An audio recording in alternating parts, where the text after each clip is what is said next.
Hi, I'm Danielle Smith with ExtraordinaryMommy.com and DanielleSmithMedia.com, and I have been asked by Nicole to answer a few questions for you, so let's get started.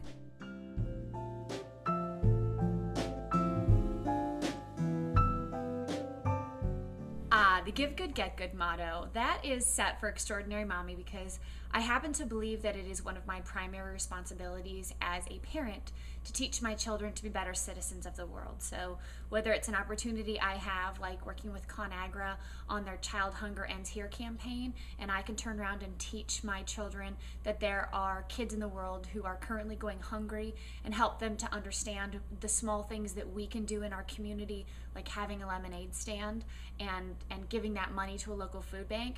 That's a small thing that we can do as a sort of big give back, but day to day I try to teach my children small things that they can do, whether it's holding a door open for someone or making sure that they learn small manners, saying please and thank you, and that they do understand what it's like to always reach out to other children that they're playing with, and that they ask questions, polite questions of people that they meet, and they look people in the eye.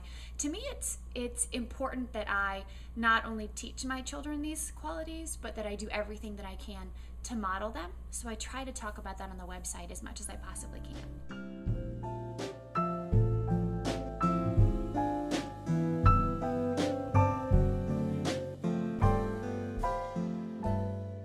We did have our picture taken from one of our websites and used in the Czech Republic it was basically a billboard. It wasn't quite billboard size, but it was life size, and it was found by a friend of mine who happened to live in the Czech Republic. He was driving down the road and saw it, recognized it as my family, and sent me a message via Facebook. A lot of people were confused and thought the picture was taken from Facebook, and it was in fact not.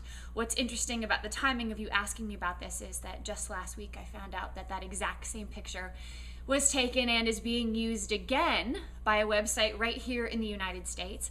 And so far I've had absolutely no luck in reaching that particular company because they have very little contact information. So how do I suggest people not have their pictures taken? I truly believe that if you do not want any pictures ever taken whatsoever, then you can't have any pictures online at all, because having pictures out there means that they can be taken. There is a plugin that you can attach to your website that means that people cannot right-click and take pictures, so that is one way to do it. You can also use a website like picnic.com, which is PICNIK.com, and you can watermark your pictures. That will also help. A mistake I personally made was when I uploaded the picture, I put it in too large of a resolution. The photographer who took the picture for me, who is a good friend of mine, she had authorized me to use those pictures. So when she gave them to me, I just uploaded it in the resolution that she gave it to me because I am a non-photographer type person and didn't really know what I was doing. So I uploaded the picture. The other thing to keep in mind is that when you label pictures, which is great for SEO if you're trying to drive traffic to your website. So if you have a picture of summer strawberry salad or a picture of you and Leonardo DiCaprio and you want to label those pictures, they will be cached in Google. So they will start to show up in Google Images, and then that can potentially drive traffic to your website. In theory, good. But it also means that people will see those pictures in Google Images and can potentially take them and use them. So that's sort of what happened to us. I had labeled that picture on this particular site, this is a picture of my happy family. And so we showed up under happy family when people Googled happy family, and that's what happened. That's how that original picture was taken and used in the Czech Republic. They were looking for a happy family to use in their ad, and when they Googled it, they found us. So I hope that helps you guys just a little bit.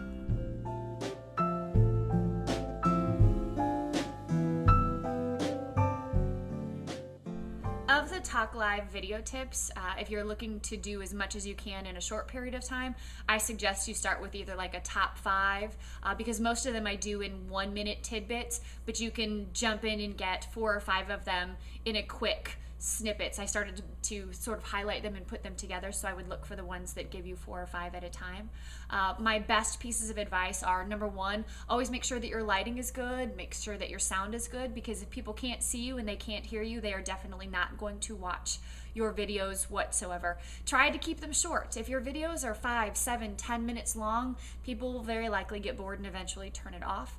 Try to have something interesting behind you. If you have just a plain blank wall, it gets sort of boring. You don't have to be dead center. You can be kind of like I am right now, off to the side. Practice. If you're not doing it, then it's impossible for you to get any better at it. And do everything you can to go back and watch your videos, because that's the only time that you're ever going to be able to see the funny little things that you do on camera that you might want to change, whether it's twirling your hair or using a catchphrase.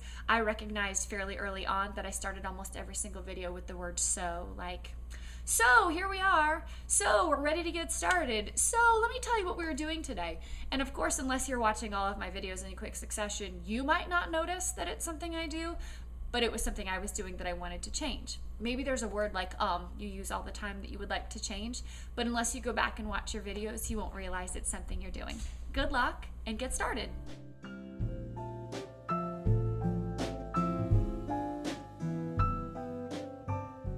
All right, vlogging pet peeves. I know that you'll hear some people say they like to have kids in the video, they don't like to have kids in the video. I tend to not have any major vlogging pet peeves. I mentioned before in the last question that I answered, if I can't see you, I can't hear you, I'm definitely going to turn the video off. There are some people who tell you to be true to your environment.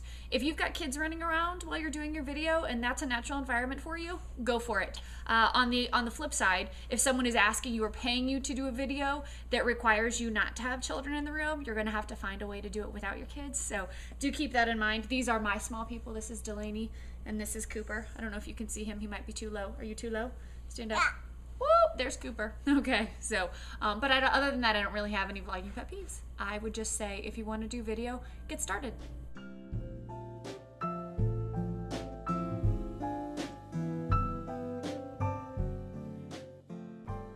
I think my best piece of advice here would be for you to stay true to your heart and to your home. Whatever it is you are writing about on your blog should be the things that matter to you. The second you start to really move away and try to please brands to get them to come to you, then you stop being an authentic you. And I know that the word authentic is overused, but I really think that brands aren't looking for people who are trying to please them. They're looking for people who would be a good fit for them. And the relationships that I've had with certain brands, I'm not a perfect fit for everybody. I don't work with every single brand. It's impossible for me to work with 7 different soda companies. It's impossible for me to work with 4 different diaper companies. It's impossible for me to work with like a whole bunch of baby product companies. I don't have babies anymore. So there are things that fit in my life now. There are things that used to fit in my life, and I believe that it's important for me to continue to write about the things that work in my world and to say no if it's not a good fit. People, it's hard to say no when you're wanting those brand relationships, but you have to sit back and evaluate. I'll give you an example.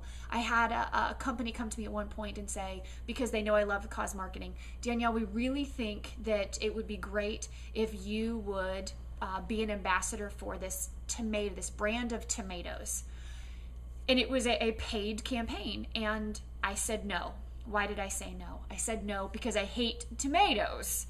And sure, it's always great to make money, and sure, people love tomatoes, and tomatoes are a healthy food, but not for me. It doesn't make sense for me to be writing about tomatoes on my website, because any friend of mine who has ever sat in a restaurant with me knows that anytime I've ever ordered a sandwich or a salad, I've said, no tomatoes, please. So it wouldn't make sense for me to be the person that starts talking about the benefits of that particular product. At least that's the way I feel. So I say, be true to you. I hope that makes sense. I just want to say a quick thank you to Nicole for inviting me to answer these questions. I was delighted to be asked.